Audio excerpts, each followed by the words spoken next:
Kembali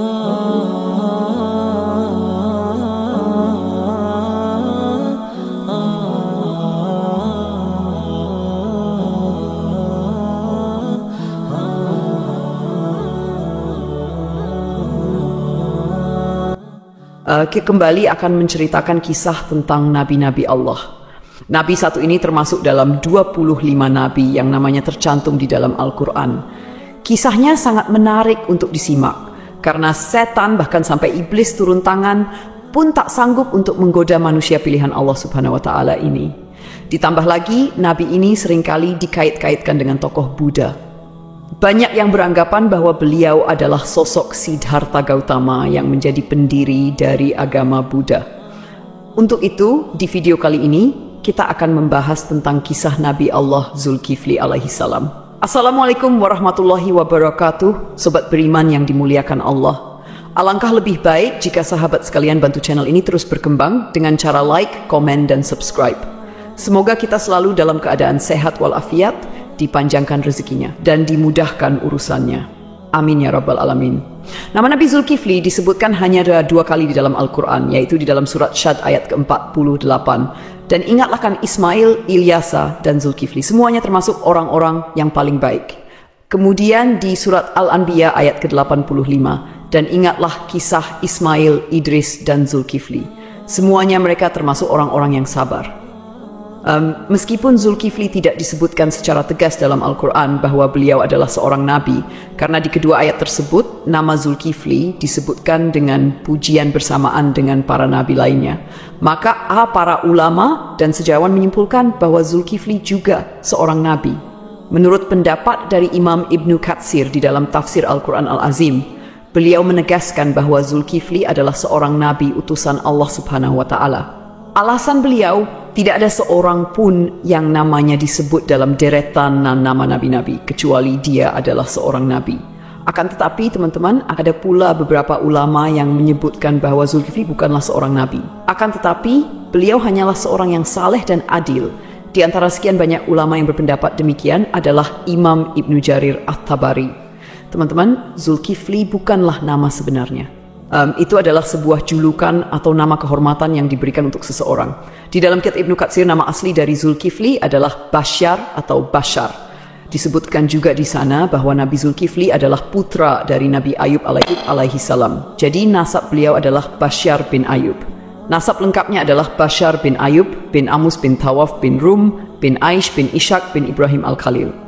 Beliau hidup sekitar abad ke-16 sampai abad ke-15 sebelum Masehi dan diutus Allah Subhanahu wa Ta'ala kepada suatu kaum yang bernama Arami atau Amori. Kaum ini adalah bangsa Romawi kuno yang tinggal di wilayah sekitar Damaskus, Suriah, dan Yordania. Di sanalah Nabi Zulkifli melanjutkan tugas kenabiannya dari ayahnya, yaitu Nabi Ayub. Ini adalah pendapat dari Imam Ibnu Katsir. Namun, para ulama lain ada yang berbeda pendapat tentang kapan masa diutusnya Nabi Zulkifli ini. Kalau menurut Imam Ibnu Jarir At-Tabari, Nabi Zulkifli adalah penerus dari Nabi Ilyasa yang hidup sekitar abad ke-9 Masehi. Namun, antara Imam Ibnu Katsir dan Imam At-Tabari sama-sama menyebutkan bahwa Nabi Zulkifli adalah salah seorang raja di negeri Syam. Kisahnya begini, teman-teman. Ada sebuah negeri di Syam yang dipimpin oleh seorang raja saleh. Raja ini merupakan salah seorang nabi yang diutus Allah Subhanahu wa Ta'ala. Beliau bernama Raja Ilyasa atau Nabi Ilyasa. Ketika itu Nabi Ilyasa sudah sangat tua dan beliau tidak memiliki anak laki-laki sebagai penerusnya. Maka ketika itu Nabi atau Raja Ilyasa mengumpulkan rakyatnya di suatu tempat. Kemudian Nabi Ilyasa berkata, "Wahai kaumku, saat ini aku sudah sangat tua dan tidak memiliki pengganti di kerajaan ini. Aku akan menunjuk salah seorang di antara kalian untuk menjadi penggantiku selagi aku masih hidup dan agar aku bisa melihat bagaimana kerjanya. Siapa yang mau menerima 3 hal dariku, maka aku akan tunjuk dia sebagai penggantiku. Yang pertama, selalu berpuasa di siang hari. Yang kedua, selalu salat pada malam hari. Dan yang ketiga, dia tidak pernah marah seumur hidupnya. Siapakah dari kalian yang mau?" Makanya, orang-orang dari kaumnya merasa tak sanggup melakukannya. Mereka pun saling tatap-tapan satu sama lain, berharap salah seorang di antara mereka ada yang tunjuk tangan. Namun, ditunggu beberapa lama, tak satu pun orang mau melakukannya ketika itu. Lalu dari barisan belakang ada yang menyahut, "Saya, wahai Nabiullah." Suara itu berasal dari seorang laki-laki yang usianya masih sangat muda. Pemuda ini bernama Basyar. Kemudian Nabi Ilyasa berkata, "Wahai anakku, engkau masih sangat muda. Tugas ini sangatlah berat untukmu." Nabi Ilyasa pun menolak pemuda ini karena dirasa dia masih sangat muda dan terlihat masih sedikit pengalaman. Keesokan harinya, di tempat yang sama dan dengan orang-orang yang sama, Nabi Ilyasa berseru hal yang sama lagi kepada kaumnya. Tapi tetap saja ketika itu tak ada yang mau menerima tawaran tersebut, kecuali pemuda yang bernama Basyar. Dia kembali mengacungkan tangan, dan lagi-lagi Nabi Ilyasa menolaknya dengan alasan yang sama. Sampailah pada hari ketiga, Nabi Ilyasa berseru hal yang sama. Beliau berharap kali ini bukan hanya Basyar saja yang tunjuk tangan. Tapi ternyata teman-teman, sama seperti kemarin, ketika itu hanya Basyar yang tunjuk tangan dan menyanggupi segala persyaratan tersebut. Alasan detail Nabi Ilyasa menolak adalah karena selain dia harus menjadi raja yang menjamin kesejahteraan semua kaumnya, dia juga harus menjadi hakim yang adil, yang bisa berlaku bijaksana dalam memutuskan segala permasalahan kaumnya. Nah, karena Basyar ini masih sangat muda, Nabi Ilyasa khawatir dia tidak bisa berlaku adil dan bijaksana. Akhirnya, karena sudah 3 kali tidak yang mau, Nabi Ilyasa pun mengangkat Basyar menjadi raja sekaligus hakim. Namun, kegiatan yang dilakukan Basyar tetap dipantau oleh Nabi Ilyasa. Basyar pun mulai menjalani puasa di siang hari dan salat atau beribadah sampai larut malam. Sehari-hari, dia juga selalu menahan amarahnya. Nabi Ilyasa kagum dengan pemuda ini. Tak disangka-sangka, dia sanggup menjalani semua persyaratan itu. Dia juga luar biasa bijak dalam menyelesaikan segala masalah di dalam kaumnya. Nabi Ilyasa bangga kepada Basyar yang telah menepati janji-janjinya. Karena itu, Basyar diberikan julukan Zulkifli, yang artinya sanggup, karena kesanggupannya menjalankan semua persyaratan. Ditambah lagi, dia selalu berlaku adil dan bijaksana. Sobat beriman yang dimuliakan Allah, kisah naiknya Zulkifli atau Basyar menjadi raja disampaikan oleh Imam Ibnu Katsir di dalam kitabnya yang berjudul Qisasul Anbiya. Hanya saja nama rajanya berbeda, bukan Nabi Ilyasa, melainkan di sana dituliskan raja itu bernama Yasa. Lain halnya di dalam kitab Ibnu Jarir, beliau menuliskan bahwa raja pada masa itu adalah Nabi Allah Ilyasa. Seiring berjalannya waktu, Nabi Ilyasa pun meninggal dunia. Kini Raja Zulkifli tak ada lagi yang memantau. Sepeninggal Ilyasa, Nabi Zulkifli memimpin negeri Syam dengan sangat baik. Zulkifli sangat mementingkan urusan rakyatnya daripada urusan dirinya dan keluarganya. Beliau memegang teguh janjinya untuk selalu berpuasa di siang hari, beribadah di malam hari, dan tak pernah sekalipun marah. Zulkifli selalu sabar dalam keadaan apapun. Di sisi lain, iblis kesalehan dan kebaikan Nabi Zulkifli dalam memimpin rakyatnya, serta begitu kuatnya dia memegang janji. Maka iblis pun tak tinggal diam. Kemudian iblis mengutus tentaranya, yaitu setan-setan yang sangat kuat, untuk menggoda Zulkifli supaya minimal goyah sedikit keimanannya. Berkali-kali iblis mengutus setan untuk menggoda, berkali-kali pula mereka gagal. Tak ada satupun setan yang berhasil menggoda Nabi Zulkifli ini. Akhirnya, iblis berinisiatif untuk turun tangan langsung menggoda Nabi Zulkifli. Dia pun mulai mencari waktu yang tepat. Teman-teman, di dalam kerajaan Nabi atau Raja Zulkifli ini, setiap harinya beliau sibuk dengan urusan kerajaannya. Setiap hari jadwal beliau dari pagi sampai siang adalah berangkat ke pengadilan di negeri itu untuk menjadi hakim dan menyelesaikan masalah-masalah rakyatnya. Kemudian, persidangan dilanjutkan kembali setelah beliau bangun. Persidangan pun berlangsung hingga sore atau malam hari. Malam harinya, beliau beribadah dan berdoa sampai larut malam. Keesokan paginya, beliau kembali ke persidangan. Begitulah rutinitas yang dilakukan Nabi Zulkifli setiap harinya. Zulkifli benar-benar merupakan figur seorang raja yang memuliakan seluruh rakyatnya. Melihat kesalehan Nabi Zulkifli, iblis pun mencari peluang untuk menggoda beliau. Kali ini, iblis berniat membuat Nabi Zulkifli marah, agar beliau melanggar janjinya kepada Nabi Ilyasa untuk tidak marah sama sekali. Akhirnya, pada suatu hari, iblis datang menemui Nabi Zulkifli dengan menyamar sebagai seorang kakek tua renta dan miskin. Hari itu, Nabi Zulkifli sedang merasa sangat lelah. Ketika jam istirahatnya tiba, beliau segera pulang lebih awal untuk tidur siang. Baru saja beliau hampir terlelap, iblis yang menyamar sebagai kakek tua mengetuk pintu kamarnya. Dari dalam kamar, Nabi Zulkifli bertanya, "Siapa itu?" Iblis menjawab, "Aku orang tua yang teraniaya." Nabi Zulkifli pun bangun dan membukakan pintu. Iblis kemudian mengarang cerita mengaku bahwa ia mengalami banyak perlakuan semena-mena dari kaumnya. Ia terus bercerita panjang lebar hingga waktu istirahat Nabi Zulkifli habis.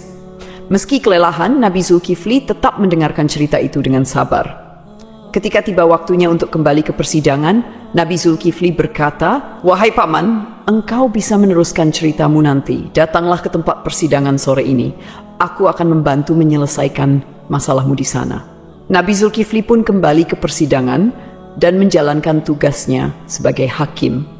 Namun ketika sore tiba, kakek tua itu tidak kunjung datang. Nabi Zulkifli menunggu hingga malam hari, tetapi kakek tua itu tetap tidak muncul. Beliau pun pulang ke rumah dengan pikiran bahwa mungkin kakek tua itu akan datang esok hari.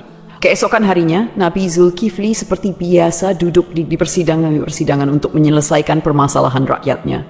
Beliau menunggu hingga siang, tetapi kakek tua itu tetap tidak datang. Ketika waktu istirahat tiba, Nabi Zulkifli menutup sementara majelisnya dan pulang untuk tidur siang. Namun baru saja beliau tertidur, kakek tua yang sama kembali mengetuk pintu.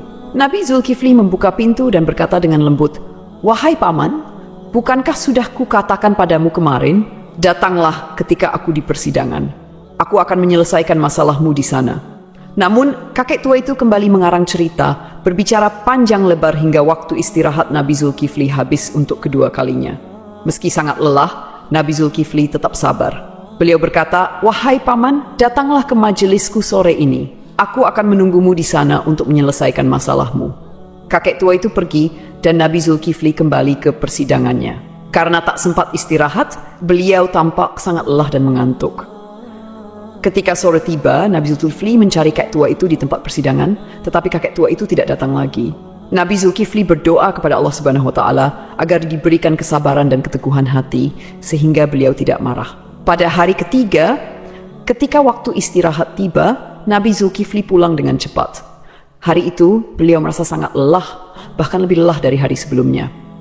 Ketika waktu istirahat tiba, beliau menyampaikan pesan kepada para penjaganya, "Jangan biarkan siapapun mendekati pintu ini. Aku ingin tidur. Hari ini aku sangat lelah." Baru saja Nabi Zulkifli tertidur, iblis yang menyamar sebagai kakek tua kembali datang dan mengetuk pintu. Namun, penjaga pintu dengan tegas berkata, "Hai paman, raja sedang istirahat. Beliau tidak ingin diganggu." Kakek itu berusaha memaksa masuk dengan alasan, "Aku sudah memiliki janji dengan raja untuk bertemu hari ini." Namun, penjaga tetap tidak mengizinkannya dan memintanya menunggu hingga waktu istirahat selesai. Iblis pun pergi, tetapi kemudian dia menemukan sebuah lubang di atas kamar Nabi Zulkifli. Melalui lubang itu, iblis memanjat dan masuk ke dalam kamar Nabi Zulkifli yang sedang tertidur.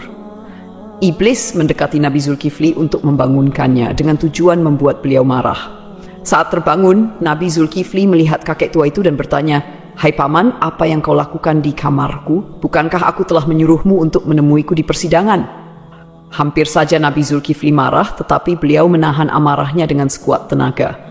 Melihat Nabi Zulkifli tetap sabar, iblis merasa putus asa. Lalu iblis berkata, "Wahai raja, coba lihat aku. Apakah engkau tidak mengenali siapa aku?"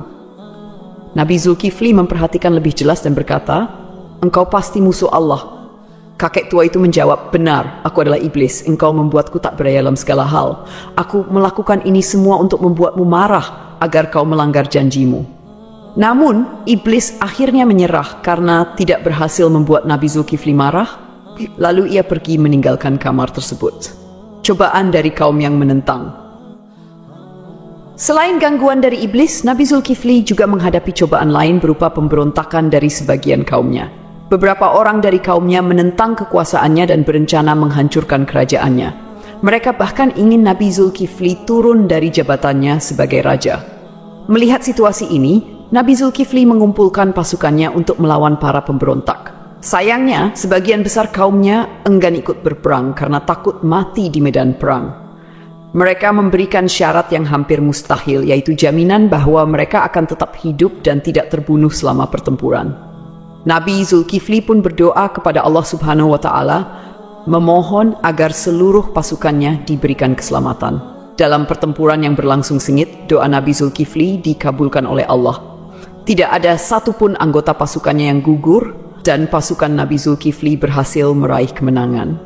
Keberhasilan memimpin kerajaan Setelah kemenangan itu, kerajaan Nabi Zulkifli menjadi lebih tentram dan sejahtera.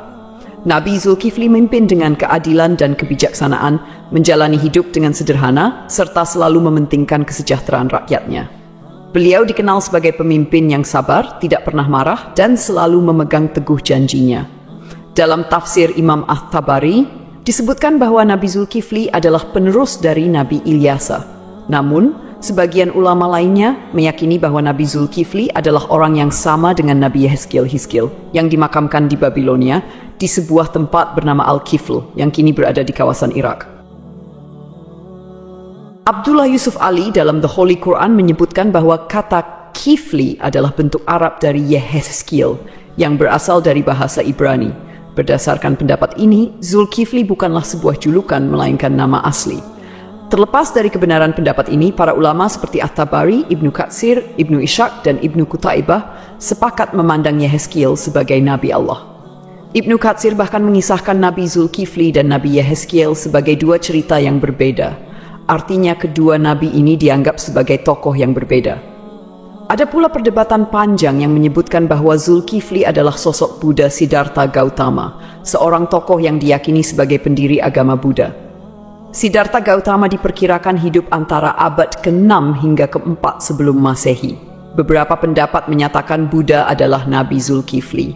Ada juga yang menghubungkannya dengan Nabi Idris, dan bahkan ada yang menyebut Buddha adalah Nabi Khidir. Pendapat ini salah satunya didasarkan pada anggapan bahwa kata Kifli adalah bentuk Arab dari kata Kapil, kependekan dari Kapilawastu, yaitu ibu kota Sakya dan tempat tinggal Siddhartha Gautama sebelum meninggalkan istana. Salah satu pendukung teori ini adalah Hamid Abdul Qadir dalam karyanya Buddha the Great, His Life and Philosophy. Beliau menyimpulkan bahwa prinsip hidup Nabi Zulkifli memiliki banyak kesamaan dengan filosofi yang diajarkan Siddhartha Gautama. Pendapat ini diperkuat oleh Al-Qasimi, seorang ahli tafsir yang menafsirkan surat Tin. Saida, pohon Tin, tempat Buddha mendapatkan wahyu dan menjadi rasul. 2. Pohon Zaitun, tempat Nabi Isa diangkat menjadi nabi dan rasul. 3. Gunung Sinai, tempat Nabi Musa menerima mandat dari Allah. 4. Negeri Mekah yang aman, tempat Nabi Muhammad SAW menerima wahyu. Dalam tafsir tersebut, timbul pertanyaan mengapa agama Buddha dan Kristen disebut lebih awal dibandingkan Yahudi dan Islam. Ibnu Taimiyah menjelaskan bahwa hal ini karena agama Buddha berada lebih jauh dari kebenaran, kemudian Kristen dan Yahudi lebih mendekati, sedangkan Islam disebut terakhir karena kesempurnaannya. Namun, ada juga pendapat lain yang menghubungkan Buddha dengan Nabi Khidir.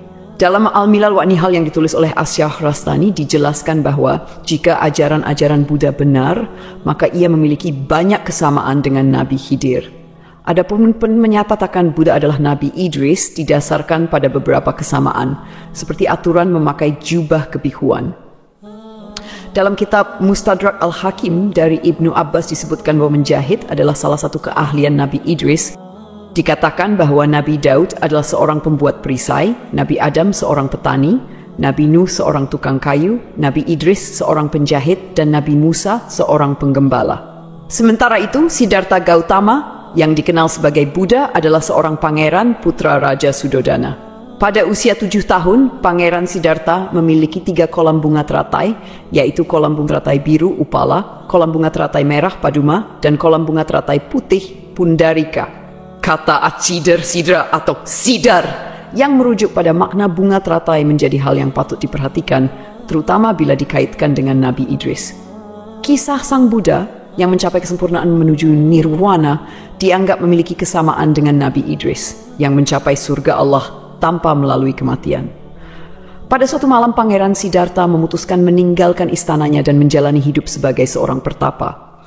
Di usia 40 tahun, beliau dikatakan diangkat sebagai nabi. Sebagaimana nabi-nabi lainnya, Buddha Gautama juga meramalkan kedatangan Nabi Muhammad SAW. Dalam ajarannya, ia menyebutkan tentang Buddha Maitreya. Aku bukanlah satu-satunya Buddha. Selepas aku akan lahir seorang Buddha lagi yang dikenal dengan nama Maitreya. Dia akan memiliki banyak sifat-sifat mulia dan utama. Sejarawan Muslim bernama Al-Biruni yang pernah tinggal bertahun-tahun di India mencatat dalam kitabnya Al-Hind bahwa para penganut Buddha di India tidak menganggap Buddha sebagai Tuhan, melainkan hanya seorang nabi. Demikianlah kisah Nabi Zulkifli yang dihubungkan dengan Siddhartha Gautama. Semoga kisah ini bermanfaat. Mohon maaf atas segala kekurangan. Yang benar datangnya dari Allah SWT, sedangkan kekhilafan berasal dari saya sebagai manusia biasa. Sampai jumpa pada kisah-kisah seru lainnya. Wassalamualaikum warahmatullahi wabarakatuh.